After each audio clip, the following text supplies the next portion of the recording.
Retour ici au gouffre de Padirac, nous sommes dans les entrailles de ce site tout à fait exceptionnel. Et certains touristes ont eu le privilège, l'avantage de le découvrir toutes lumières éteintes. Autant dire que pour eux, il y avait comme un parfum d'aventure. Dès les premiers instants, il flotte comme un parfum d'aventure. Avant de s'engouffrer dans les entrailles de la Terre, il faut allumer les indispensables torches. Elles seront la seule source de lumière. Est-ce que quelqu'un d'autre a un briquet? Parce que le seul que l'on a n'a pas l'air d'être très fonctionnel. Pour cette balade à bien des égards exceptionnels, les visiteurs du soir sont invités à marcher dans les pas d'Édouard Alfred Martel.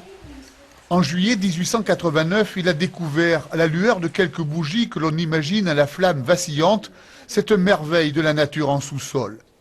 L'autre soir, les touristes ont retrouvé cette atmosphère étrange dès leurs premiers pas dans la galerie, puis accentuée par la descente en barque de la rivière. Extraordinaire, vraiment à faire. On vient de Nantes pour voir cela et c'est vraiment extraordinaire, très très joli. Je pense qu'avec les lumières allumées, on n'aurait pas eu les mêmes sensations et ça amplifie le stress, voilà, c'est un peu ça quoi. Enfin, on a tous l'impression qu'on va un peu nulle part ou on sait pas où on va arriver. Et c'est bien l'inconnu le plus absolu, mais aussi le plus surprenant, qui attend ces explorateurs de quelques heures.